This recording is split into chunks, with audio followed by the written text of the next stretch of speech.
Assalamualaikum warahmatullahi wabarakatuh. Alhamdulillahi rabbil alamin. Ashhadu an la ilaha illallah wahdahu la syarika lah, wa ashhadu anna Muhammadan abduhu wa rasuluh. Amma ba'du.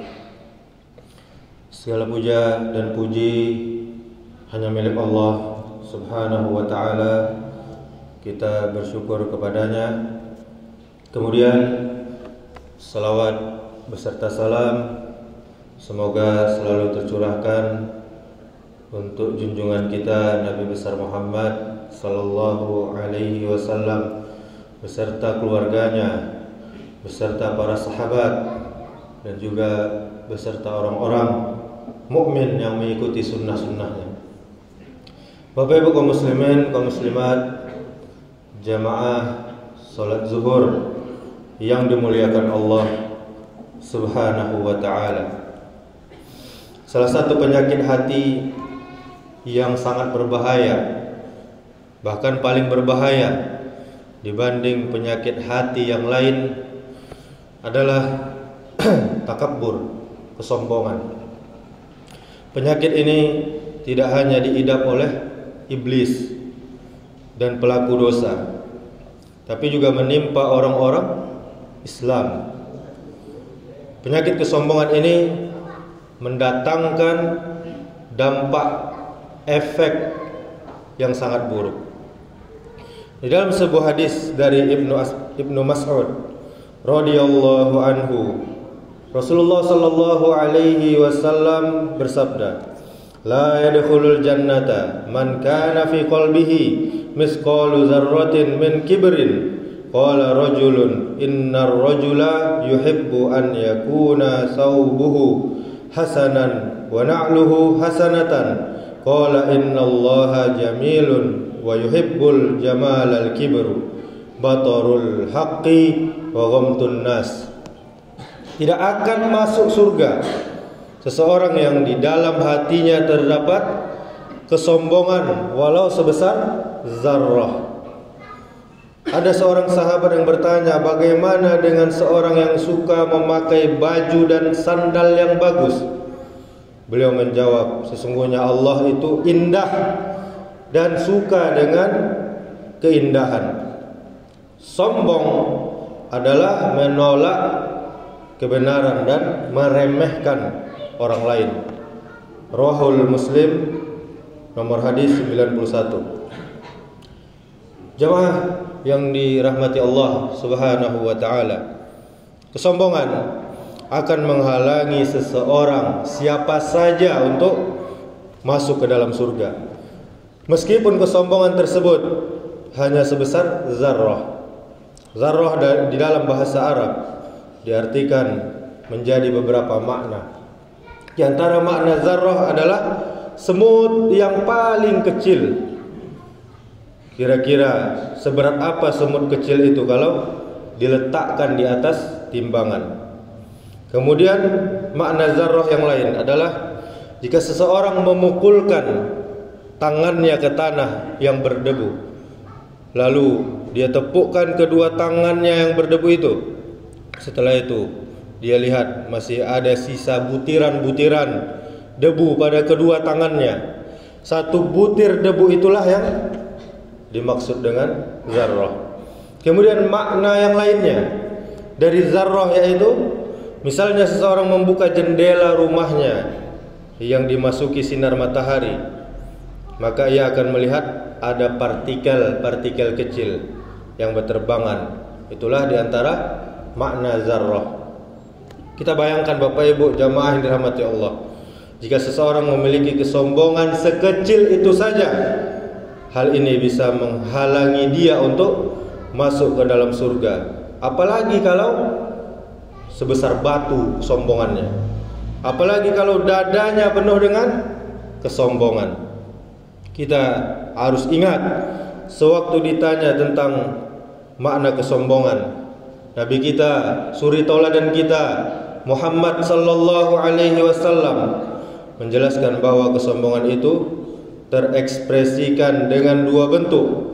Yang pertama, menolak kebenaran, menolak nasihat, menolak kritik yang benar dan lain-lain.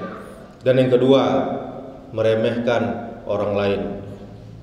Pada kesempatan kultum kali ini kita hanya membahas satu saja bentuk kesombongan dari dua bentuk yang telah dijelaskan Nabi, yaitu tentang merendahkan orang lain. Apabila seseorang suka sekali merendahkan orang lain, ini adalah indikasi yang paling nyata bahwa dia tengah mengidap sebuah penyakit yang sangat berat. Penyakit berat di hatinya, bukan fisiknya, yaitu penyakit sombong. Hendaknya dia waspada akan hal tersebut. Dalam sebuah hadis dari sahabat Iyad bin Himar radhiyallahu anhu, Rasulullah sallallahu alaihi wasallam bersabda, sesungguhnya Allah mewahyukan kepadaku agar kalian bersikap saling rendah hati, sehingga seseorang tidak berbuat zalim kepada orang lain dan seseorang tidak berlaku sombong kepada orang lain. Hadis riwayat Abu Daud. Dari sini Bapak Ibu jamaah yang dirahmati Allah, kita bisa memahami bahwa Allah Ta'ala yang merupakan Tuhan semesta alam, Tuhan kita sebagai manusia, menuntut kita melalui lisan Nabi-Nya sallallahu alaihi wasallam. Agar apa? Agar kita tidak merasa lebih tinggi dan lebih hebat dari orang lain, merasa lebih mulia sementara yang lain rendah atau bahkan hina. Karena hal tersebut akan menimbulkan perbuatan menzolimi orang lain dan tentunya akan menimbulkan kesombongan. Rasulullah sallallahu alaihi wasallam bersabda, Muslim adalah saudara muslim lainnya. Dia tidak menganiaya, tidak mengecewakannya saat dia membutuhkan bantuan, dan tidak menghinanya. Takwa itu, kata Nabi, ada di sini. Nabi menunjuk dadanya sampai 3 kali. Takwa itu ada di sini, takwa itu ada di sini, sampai 3 kali. Sudah termasuk kejahatan seseorang apabila dia menghina saudaranya yang muslim. Setiap muslim bagi muslim lainnya adalah haram, baik darahnya, hartanya, dan juga kehormatannya. Hadis riwayat Muslim nomor hadis 1525. Bapak Ibu kaum muslimin, kita perhatikan tatkala Nabi kita mengatakan muslim itu tidak menghina atau merendahkan muslim lainnya, dan takwa itu tempatnya di hati. Dari kalimat ini bisa kita pahami seakan-akan Nabi kita hendak mengatakan, mengapa engkau meremehkan orang lain, sementara yang jadi parameter kedudukan seseorang di sisi Allah adalah ketakwaannya semata-mata. Ketakwaan tempatnya di hati, dan tidak ada seorang pun yang mengetahui isi hati seseorang kecuali hanya Allah Subhanahu wa ta'ala saja. Bisa jadi kita melihat ada orang yang amalan zahirnya, yang tampaknya kurang, tapi amalan batinnya berkualitas. Dia memang tidak membangun satu masjid dengan dana pribadinya.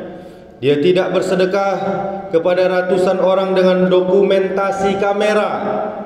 Dia tidak terlihat ini dan itu karena hal itu di luar batas sumber daya dan kemampuan yang dia miliki.